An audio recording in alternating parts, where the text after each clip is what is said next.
जय हिंद प्यारे बच्चों, नमस्कार। मैं Udayveer Singh, chemistry lecturer, government senior secondary school Hodal, जिला पलवल, आज आपका स्वागत करता हूं। क्लास 12 के यूनिट नंबर 9 कोऑर्डिनेशन कंपाउंड के अगले पार्ट के अंदर। और प्यारे बच्चों, आज का हमारा टॉपिक रहेगा द बॉन्डिंग इन कॉम्प्लेक्सेस। इससे पहले हम लोगों ने बात किया था कॉम्प्लेक्सेस क्या होते हैं और इसके साथ साथ वार्नर कोऑर्डिनेशन थ्योरी के बारे में। सबसे पहले जो कॉम्प्लेक्सेस होते हैं, कॉम्प्लेक्स होते ही इसलिए हैं because they form large number of bonds. तो कोऑर्डिनेशन कंपाउंड में जो कोऑर्डिनेशन कंपाउंड स्टेबल होते हैं वो बॉन्डिंग के कारण होते हैं और इन बॉन्डिंग के लिए बहुत सारे कॉन्सेप्ट दिए गए। तो आज हम बात करेंगे इन कॉन्सेप्ट के बारे में। प्यारे बच्चों, सबसे पहले स्टेबिलिटी के लिए कॉन्सेप्ट दिया गया, उसका नाम था EAN, effective atomic number concept. Effective atomic number concept क्या कहता था, इसको एक बार देखेंगे क्योंकि हम यहां दो कॉन्सेप्ट पढ़ने वाले हैं। एक BBT, balance bond theory, which given by Linnaeus polling for explaining the covalent bond, stability of covalent bond with the help of Lewis. Lewis एक साइंटिस्ट थे, उनकी मदद से उन्होंने डेवलप किया था बैलेंस बॉन्ड थ्योरी को। Effective atomic number specially coordination compound के लिए दिया गया। क्या कहता था, अगर हम एक एग्जांपल लें CONH3 का होल 6, जो एक कल हमने कंपाउंड लिया था Cl3, ये एक कोई कंपाउंड है, इसका नाम है हेक्साअमीन कोबाल्ट थर्ड क्लोराइड, जो मैं आपको नोमेनक्लेचर में सेपरेटली पढ़ाऊंगा। तो जो ये लिगेंड्स होते हैं, ये इसके साथ एक इलेक्ट्रॉन पेयर देते हैं और जब ये इलेक्ट्रॉन का पेयर देते हैं, दो इलेक्ट्रॉन, तो कोऑर्डिनेट बॉन्ड बनता है। तो जितने लिगेंड्स हैं, इसका atomic number of central metal ion plus 2 into number of ligands, या हम कह सकते हैं इसको number of coordinate bond which form by electron pair donor species minus primary valency का चार्ज। इस तरह से इफेक्टिव एटॉमिक नंबर निकलता है। एग्जांपल के लिए इसमें कोबाल्ट का एटॉमिक नंबर है 27, 27 प्लस 12 होते हैं 39, माइनस 3, इसमें 3 प्राइमरी वैलेंसी है, 3 Cl नेगेटिव, तो इसका इफेक्टिव एटॉमिक नंबर हो जाएगा 36। तो एक इफेक्टिव एटॉमिक नंबर का कॉन्सेप्ट दिया गया for explaining the electron in the outermost cell. तो अब इस कोबाल्ट के आउटर मोस्ट सेल में 36 इलेक्ट्रॉन होंगे, 27 अपने, जिनमें से 3 उसने निकाल दिए प्राइमरी वैलेंसी के लिए, लेकिन 12 उसने ले लिए कोऑर्डिनेट बॉन्ड बनाकर। तो एक तो कॉन्सेप्ट था इफेक्टिव एटॉमिक नंबर का। दूसरा जो कॉन्सेप्ट दिया गया for explaining the bonding in complexes, वो था balance bond theory, BBT। Balance bond theory को लिनियस पॉलिंग ने डेवलप किया और with the help of balance bond theory हम जो कंपाउंड्स थे, उनकी स्ट्रक्चर, उनकी ज्योमेट्री और उनकी स्टेबिलिटी को फाइंड कर सकते थे। अभी हम इसके बारे में बात करेंगे। तीसरा जो कॉन्सेप्ट था वो था CFT, क्रिस्टल फील्ड थ्योरी, और LFT, लिगेंड फील्ड थ्योरी। इसको दिया था वॉन ब्लैक और H बैथ। बैथ और ब्लैक दो साइंटिस्ट थे, उन्होंने CFT और LFT को दिया था। हम इसके बारे में भी बात करेंगे। और चौथी जो हमारी थ्योरी है बॉन्डिंग को एक्सप्लेन करने की, वो है MOT, मॉलिक्यूलर ऑर्बिटल थ्योरी। तो प्यारे बच्चों, ये 4 डिफरेंट थ्योरीज हैं जो एक्सप्लेन करती हैं बॉन्डिंग को कंपाउंड्स के अंदर। मॉलिक्यूलर ऑर्बिटल थ्योरी में जो एटॉमिक ऑर्बिटल्स होते हैं इक्वल एनर्जी के, जब एटम कंबाइन होते हैं तो मॉलिक्यूल बनता है। इसी तरह जब एटॉमिक ऑर्बिटल कंबाइन होते हैं तो मॉलिक्यूलर ऑर्बिटल्स बनते हैं। वो मॉलिक्यूलर ऑर्बिटल अगर बहुत ज्यादा एनर्जी के हैं तो उनमें इलेक्ट्रॉन नहीं जाते, और अगर वो कम एनर्जी के हैं तो उनमें इलेक्ट्रॉन जाते हैं। जो कम एनर्जी वाले होते हैं, जिनमें इलेक्ट्रॉन जाते हैं, उनको बॉन्डिंग मॉलिक्यूलर ऑर्बिटल कहते हैं, BMO, और जिनमें नहीं जाते उनको कहते हैं ABMO। तो मॉलिक्यूलर ऑर्बिटल थ्योरी से कॉन्सेप्ट दिया गया BMO और ABMO का। अब हम बात करेंगे सबसे पहले जो हमारी पहली थ्योरी दी गई, फर्स्ट थ्योरी थी हमारी बैलेंस बॉन्ड थ्योरी, जिससे हम एक्सप्लेन करेंगे। बैलेंस बॉन्ड थ्योरी को समझने के लिए आपको सबसे सरल ना बहुत कम जो चीजें समझनी है वो ये है कि आपको सिर्फ बॉन्ड को समझना होगा, कितने बॉन्ड किसी कंपाउंड ने बनाए। एग्जाम्पल के लिए हम इसी कंपाउंड की अगर बात करें, और भी बहुत सारे एग्जाम्पल हम लेंगे। आपको सबसे पहले फाइंड करने हैं number of coordinate bond. Number of coordinate bond जो होंगे वो डिसाइड करेंगे ज्योमेट्री को। अब नंबर ऑफ कोऑर्डिनेट बॉन्ड किसी कंपाउंड में 4 हो सकते हैं, 5 हो सकते हैं या 6 हो सकते हैं, जो इसकी कोऑर्डिनेशन नंबर कहलाती है। अगर किसी कोऑर्डिनेशन कंपाउंड में 4 कोऑर्डिनेट बॉन्ड बने तो वो 2 तरह के हाइब्रिडाइजेशन शो कर सकता है। DsP2, अगर उसने DsP2 बनाया है तो उसकी स्ट्रक्चर होगी स्क्वायर प्लेनर, और दूसरा हो सकता है sp3, और अगर उसने sp3 बनाया है तो स्ट्रक्चर होगी टेट्राहेड्रल।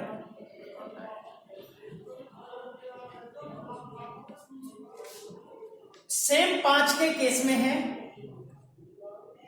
DsP3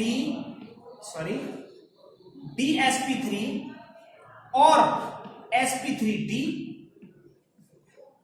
और ऐसा ही सेम है 6 के केस में D2sp3 और sp3d2। दोनों ही केसेज में स्ट्रक्चर होगी ऑक्टाहेड्रल। तो प्यारे बच्चों, जो बैलेंस बॉन्ड थ्योरी कहती थी, अभी हम बात करेंगे सिर्फ बैलेंस बॉन्ड थ्योरी के बारे में। Balance bond theory says that the number of coordinate bond decides the geometry of A molecule. वो उसकी मॉलिक्यूल की ज्योमेट्री को डिसाइड करेंगे। अब अगर कोई कंपाउंड जो 4 बॉन्ड बना रहा है, उसमें जो ऑर्बिटल है सेंट्रल मेटल आयन का, वो n-1 का डी यूज हो सकता है या n का डी यूज हो सकता है, जैसे यहां हुआ है इसमें आफ्टर मोस्ट का डी। क्योंकि मैंने बताया था जो ट्रांजिशन मेटल्स होते हैं, ट्रांजिशन मेटल्स का कॉन्फ़िगरेशन होता है ns122, n-1 d1-10, np0 और nd0। अब इनके ये सारे ऑर्बिटल्स ना खाली होते हैं। अब हमें ये देखना है कि बॉन्डिंग में कौन सा ऑर्बिटल इन्वॉल्व हुआ है। अगर ये n-1 का डी इन्वॉल्व हुआ है किसी सेंट्रल मेटल आयन का, तो हम उसे नाम देंगे इनर ऑर्बिटल कॉम्प्लेक्स का। इनर ऑर्बिटल कॉम्प्लेक्स, जिसमें भीतर वाला डी इन्वॉल्व हो बॉन्डिंग के लिए, और जिसमें भीतर वाला डी इन्वॉल्व नहीं होगा उसे हम कहेंगे आउटर ऑर्बिटल कॉम्प्लेक्स।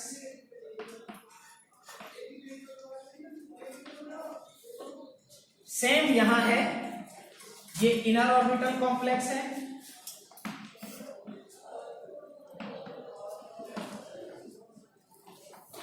D2sp3 और sp3d2 है आउटर ऑर्बिटल कॉम्प्लेक्स। अब हमें यह पता करना है कि कब तो इनर ऑर्बिटल कॉम्प्लेक्स बनेगा और कब बनेगा outer orbital complex. Balance bond theory ने कहा था हम इन 2 बॉन्ड्स के बारे में पढ़ेंगे, या तो 4 कोऑर्डिनेशन नंबर के या 6 कोऑर्डिनेशन नंबर के।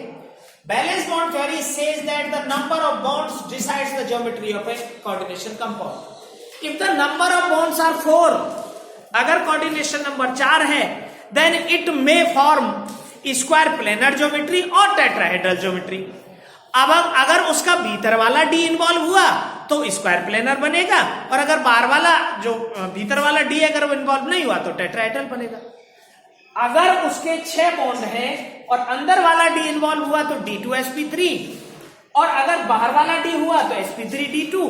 दोनों ही केसेस में स्ट्रक्चर ऑक्टाहेड्रल होगी, लेकिन जब भीतर वाला डी इन्वॉल्व होगा तो हम कहेंगे उसे इनर ऑर्बिटल कॉम्प्लेक्स, और जब बाहर वाला डी इन्वॉल्व होगा तो कहेंगे आउटर ऑर्बिटल कॉम्प्लेक्स। अब इस भीतर और बाहर वाले डी होने से प्रॉपर्टीज में क्या चेंज आता है ये देखेंगे हम सबसे पहले। अगर किसी मॉलिक्यूल का कॉन्फ़िगरेशन D4 है, किसी सेंट्रल मेटल आयन का कॉन्फ़िगरेशन है D4, ये D4 कॉन्फ़िगरेशन है 1 2 3 4 और इसमें आप बनाना चाहते हो, ये इसको लिख लेंगे क्योंकि मैं सारे कॉन्फ़िगरेशंस के ये चीज बताऊंगा अभी। D4 के लिए, D5 के लिए, D6 के लिए, D7 के लिए, D8 के लिए, 9 और 10 के लिए कोई फर्क नहीं आता और 1 और 2 के लिए भी कोई फर्क नहीं आता। 1 2 3 के लिए, D1 D2 D3 के लिए कोई डिफरेंस नहीं आएगा, D9 और D10 के लिए भी कोई डिफरेंस नहीं आएगा। तो हम पढ़ेंगे सिर्फ इनके बारे में। प्यारे बच्चों, अगर किसी एलिमेंट का कॉन्फ़िगरेशन D4 है, जैसे क्रोमियम 3 पॉजिटिव का D4 होता है, सॉरी क्रोमियम 2 पॉजिटिव का, Cr2 पॉजिटिव के जो कॉम्प्लेक्स है वो D4 में बनेंगे, Ma3 पॉजिटिव का कॉम्प्लेक्स D4 में बनेंगे, मैग्नीज का कॉन्फ़िगरेशन होता है S2D5, S2D5, तो दोनों S के निकाल दो, सॉरी ठीक है, दोनों S के निकाल दो और एक D का निकाल दो तो D4 बच जाएगा। ये दोनों D4 है। अगर ये कभी कॉम्प्लेक्स दिखेंगे तो वो D4 बनेंगे। अगर D4 वाला इनर ऑर्बिटल कॉम्प्लेक्स बनाने की कोशिश करे 4 बॉन्ड के साथ, तो इसके कॉन्फ़िगरेशन पर कोई फर्क नहीं आएगा क्योंकि एक ऑर्बिटल ऑलरेडी खाली है। तो एक तो ऑर्बिटल इन्वॉल्व होगा n-1 का D, एक ऑर्बिटल इन्वॉल्व होगा S और 3 ऑर्बिटल इन्वॉल्व होंगे P के, सॉरी dsp2 2। तो एक यहां बॉन्ड बनेगा, एक यहां बॉन्ड बनेगा, एक यहां और एक यहां, 4 कोऑर्डिनेट बॉन्ड बना लेगा वो कंपाउंड। तो इसकी स्पिन पर कोई फर्क नहीं पड़ेगा अगर वो इनर ऑर्बिटल कॉम्प्लेक्स बनाता है 4 बॉन्ड के साथ। लेकिन अगर कोई कंपाउंड इनर ऑर्बिटल कॉम्प्लेक्स बनाता है D4 कॉन्फ़िगरेशन वाला 6 बॉन्ड के साथ, D4 ही है लेकिन अब मैं बॉन्ड करना चाहता हूं 6, तो मुझे अंदर से 2 ऑर्बिटल खाली कराने पड़ेंगे, D2 है ना, तो 2 ऑर्बिटल खाली कराने के लिए एक इलेक्ट्रॉन को यहां भेजना होगा। मैं दोबारा से D4 लिख रहा हूं,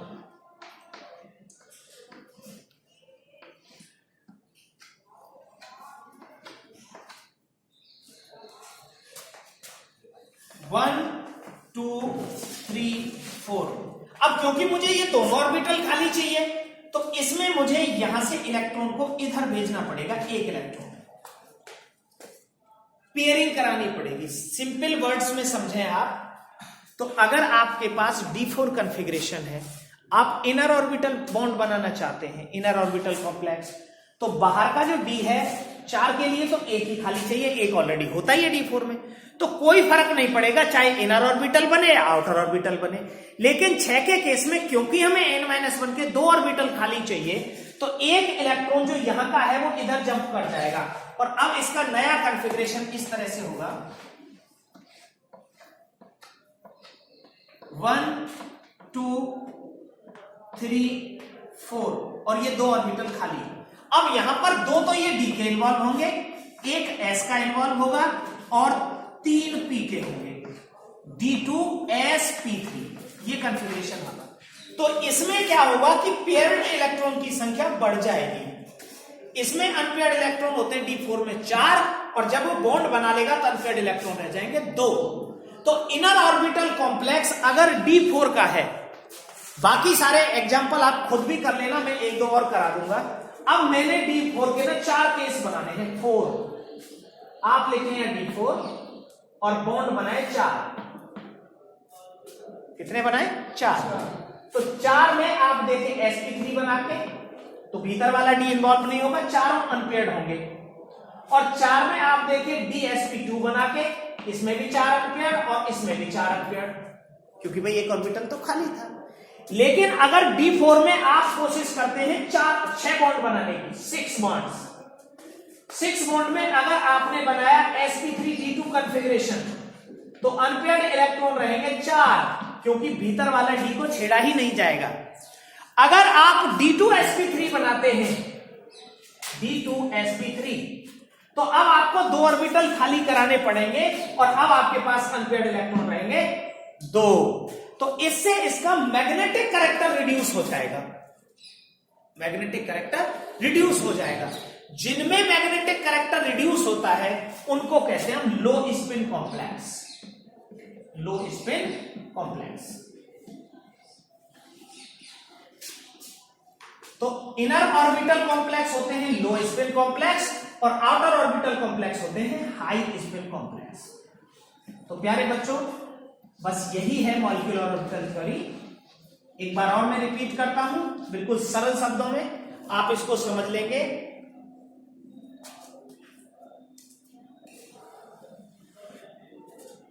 आपके पास या तो 4 कोऑर्डिनेट बॉन्ड होंगे या 6 कोऑर्डिनेट बॉन्ड होंगे। 4 कोऑर्डिनेट बॉन्ड होंगे तो उसकी 2 ज्योमेट्री हो सकती है। अगर भीतर वाला एक डी इन्वॉल्व किया तो ज्योमेट्री होगी square planar, inner orbital complex कहलाएंगे। अगर भीतर वाला डी इन्वॉल्व नहीं होगा तो sp3 होगा, टेट्राहेड्रल ज्योमेट्री होगी, आउटर ऑर्बिटल कॉम्प्लेक्स कहलाएंगे। अगर आपने भीतर वाले डी को खाली किया तो इलेक्ट्रॉन की पेयरिंग करानी पड़ेगी, और अगर इलेक्ट्रॉन की पेयरिंग कराई तो उसका स्पिन लो हो जाएगा, अनपेयर्ड इलेक्ट्रॉन की नंबर घट जाएगी, तो इसे कहते हैं लो स्पिन कॉम्प्लेक्स। तो प्यारे बच्चों, जो हमारे इनर ऑर्बिटल कॉम्प्लेक्स होते हैं वो लो स्पिन होते हैं और आउटर ऑर्बिटल होते हैं वो हाई स्पिन होते हैं। मैं एक एग्जांपल और आपको D5 का देता हूं और फिर हम पढ़ेंगे अगली थ्योरी की ओर। बस आपको यहां जो बात याद रखनी है वो ये रखनी है कि इनर ऑर्बिटल लो स्पिन और outer orbital high spin complex होते हैं। अगर कोई आपसे कहे कि टेट्राहेड्रल है तो टेट्राहेड्रल में आपको इलेक्ट्रॉनिक हाइब्रिडाइजेशन अपने आप sp3 करना है, और sp3 का मतलब होता है जितने अनपेयर्ड इलेक्ट्रॉन है उतने ही रहेंगे, नो चेंज, सेंट्रल मेटल आएगा। अब देखते हैं हम D5 का केस। अगर हमारे पास इलेक्ट्रॉन की संख्या है 5, तो पांचों इलेक्ट्रॉन को हम भरेंगे हुन्स प्रिंसिपल के अकॉर्डिंग इस तरह। यह है D5, किसी का भी हो सकता है, जैसे आयरन 3 पॉजिटिव का Fe3 पॉजिटिव का D5 होता है। तो अगर कोई कॉम्प्लेक्स Fe3 पॉजिटिव का होगा तो उसके फिर से 4 केस बनेंगे। अगर वो बॉन्ड बनाता है 4 आयरन 4, तो 4 का sp3 कॉन्फ़िगरेशन अगर वो करे तो अनपेयर्ड इलेक्ट्रॉन रहेंगे 5। कितने अनपेयर्ड? तो अगर टेट्राहेड्रल कॉम्प्लेक्स है D5 के साथ तो अनपेयर्ड इलेक्ट्रॉन की नंबर होगी 5, ज्योमेट्री होगी टेट्राहेड्रल, हाइब्रिडाइजेशन होगा sp3।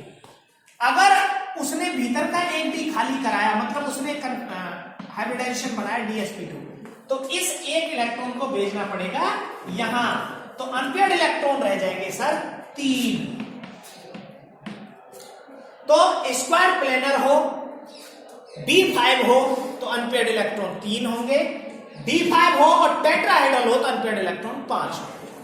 अगर इसी में अब नंबर ऑफ लिजेंड्स अगर हो जाते हैं 6, तो 6 के भी 2 केस हैं। 6 का पहला केस है वो sp3d2 बनाए, भीतर के इलेक्ट्रॉन को शामिल ही ना करे, ये लिजेंड की संख्या है, लिजेंड मतलब नंबर ऑफ बॉन्ड्स। अगर वो भीतर के डी को शामिल ही ना करे तो अनपेयर्ड इलेक्ट्रॉन 5 थे, 5 रहेंगे। अनपेयर्ड इलेक्ट्रॉन अगर ज्यादा है तो उन्हें हाई स्पिन कॉम्प्लेक्स कहते हैं। अगर मैं कह रहा हूं कि इसने भीतर वाले डी को इन्वॉल्व किया, D2sp3 बनाया, मतलब इनर ऑर्बिटल कॉम्प्लेक्स बनाया, तो अब मुझे डी के 2 इलेक्ट्रॉन को, एक इसको यहां भेजना पड़ेगा, एक इसको यहां भेजना पड़ेगा।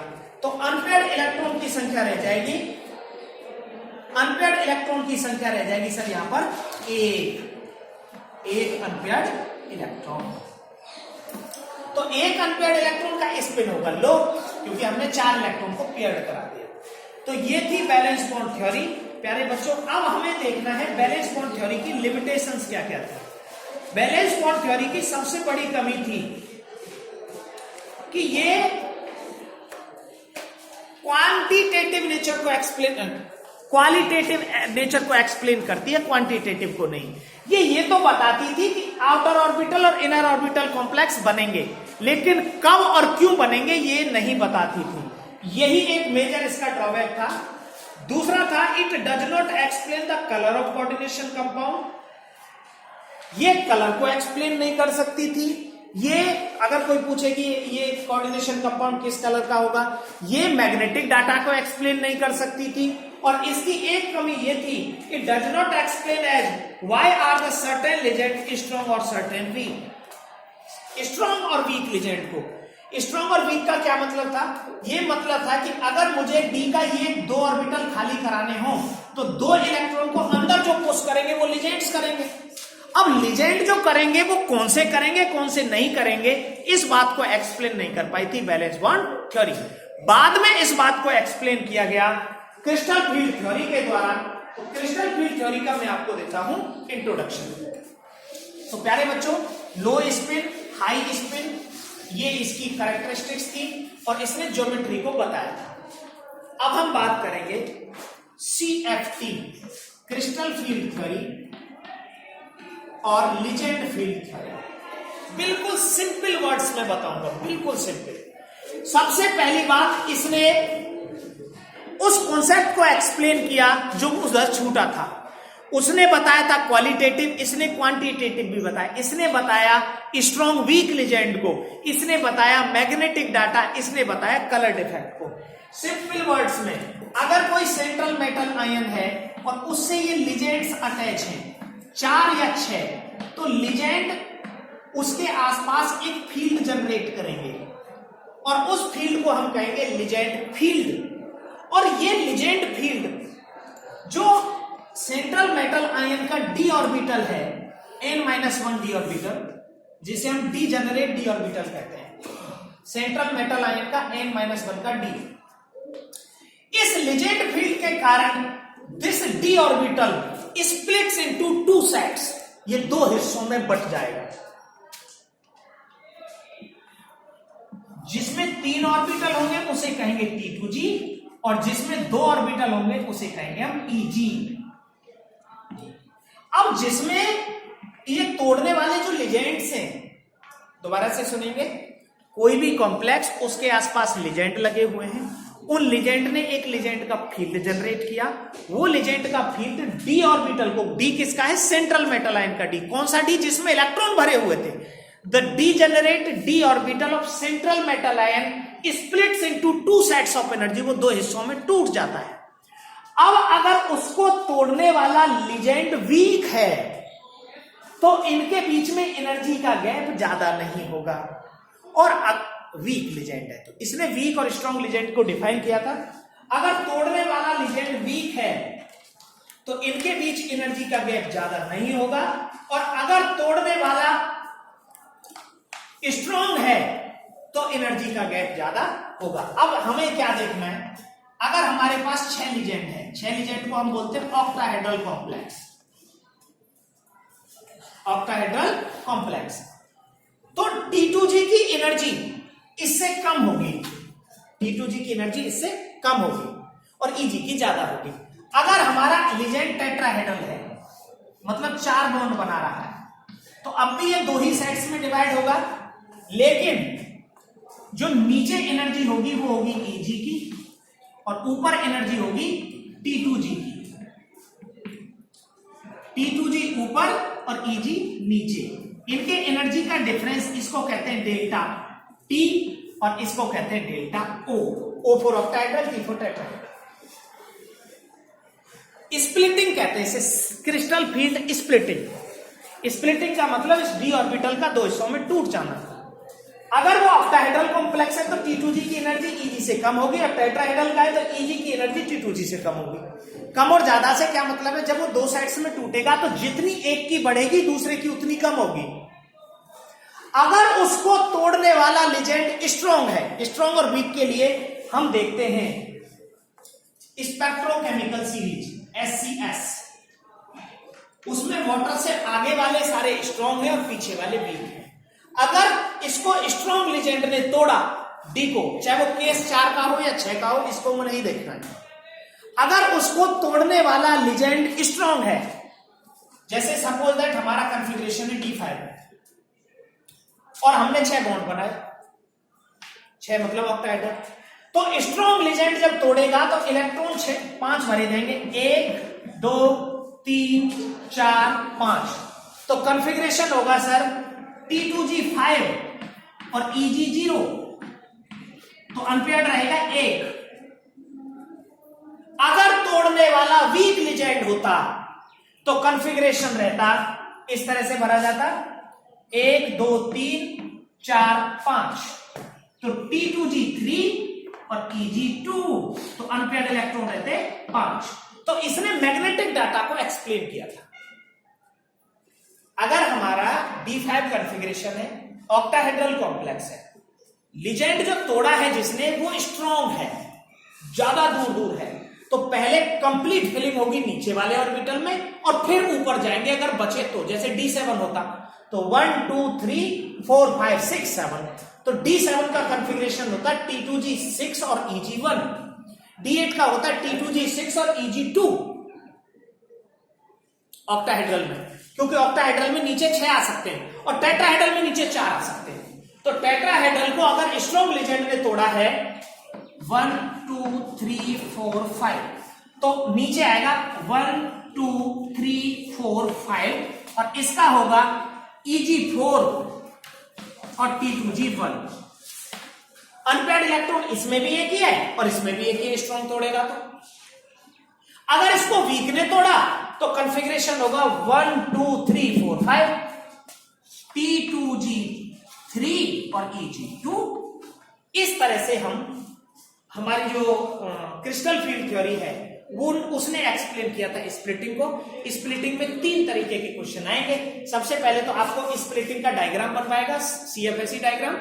तो CFS डायग्राम में d ऑर्बिटल लेना है, T2G नीचे EG ऊपर, ये तो होगा ऑक्टाहेड्रल, EG नीचे T2G ऊपर, ये होगा टेट्राहेड्रल।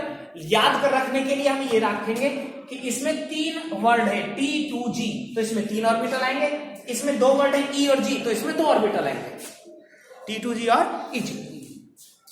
अब यहां क्या करना है, इलेक्ट्रॉनिक कॉन्फ़िगरेशन को फिल करना है। जैसे मैंने D5 का एग्जांपल आपके लिए लिया है, crystal field splitting, electronic configuration, इनका मैग्नेटिक बिहेवियर, ये सारी चीजें आप इससे कर सकते हैं। मैं D5 के केस बता रहा हूं 4, फिर D6 के बताऊंगा। D5 के केस 6 के 2, स्ट्रॉन्ग के केस में T2G5 और EG0,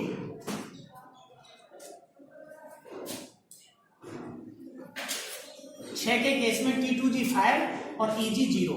6 का दूसरा केस क्या बनेगा, अगर 6 ही लीजेंड है हमारे पास तो ये बनेगा जी T2G3 और EG2, 5 अनपेयर्ड और 1 अनपेयर्ड। D5 ही कॉन्फ़िगरेशन है और लीजेंड की संख्या है 4, तो नीचे से भरे जाएंगे सर EG4 और T2G1, क्योंकि नीचे EG था और स्ट्रॉन्ग ने तोड़ा। ये आगे वाले जो लीजेंड है वो स्ट्रॉन्ग है और पीछे वाले जो लीजेंड है वो वीक है, ऐसा मान लीजिए। अच्छा, अगर वीक लीजेंड है तो नीचे भरा जाएगा, पहले EG में 2 आ गए और T2G में 3 आ गए। इस तरह से D5 हो गया। इसी तरह अगर हमारा कॉन्फ़िगरेशन है D6 और लीजेंड है 6 और उसको तोड़ा है स्ट्रॉन्ग लीजेंड ने, तो होगा T2G6 और EG0, मतलब सारे इलेक्ट्रॉन पेयर्ड होंगे। T2G6 का मतलब 3 ही ऑर्बिटल थे और 6 उसमें इलेक्ट्रॉन भर दिए, 1 2 3 4 5 6, तो सारे इलेक्ट्रॉन पेयर्ड का मतलब होता है ये डायमैग्नेटिक होगा। अगर कोई कॉम्प्लेक्स जिसमें D6 कॉन्फ़िगरेशन है, ऑक्टाहेड्रल कॉम्प्लेक्स है, स्ट्रॉन्ग लीजेंड ने अगर उसको तोड़ा है तो वो डायमैग्नेटिक होगा, क्योंकि उसका कॉन्फ़िगरेशन होगा T2G6 और EG0, और T2G6 का मतलब है कंप्लीटली फिल्ड।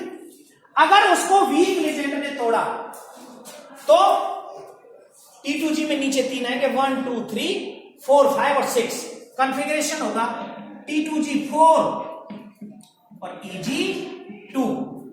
पहले नीचे वाले में 3, फिर ऊपर वाले में 2, फिर एक नीचे वाले में, ऐसे भरा जाएगा। इसको देखना, T2G 1 2 3, ये EG 4 5 और 6, ये होगा 6 का केस।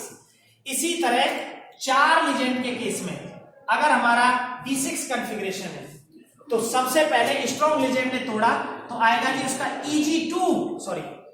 EG4 और T2G2। और अगर उसको वीक लिजेंड ने तोड़ा 4 वाले को, तो नीचे आएगा ईजी में 1 2, फिर T2G में 3 4 5 और फिर 6। कॉन्फ़िगरेशन होगा EG3 और T2G 3। तो प्यारे बच्चों, इस तरह से आप इलेक्ट्रॉनिक कॉन्फ़िगरेशन, मैग्नेटिक बिहेवियर और कलर निकाल सकते हैं आयंस का। और ये थी हमारी crystal field theory to explain the bonding in complexes. So there are 2 theories. पहली वैलेंस बॉन्ड थ्योरी जो क्वालिटेटिव था, क्वांटिटेटिव नहीं। इसने क्वालिटेटिव और क्वांटिटेटिव दोनों एक्सप्लेनेशन दिए थे।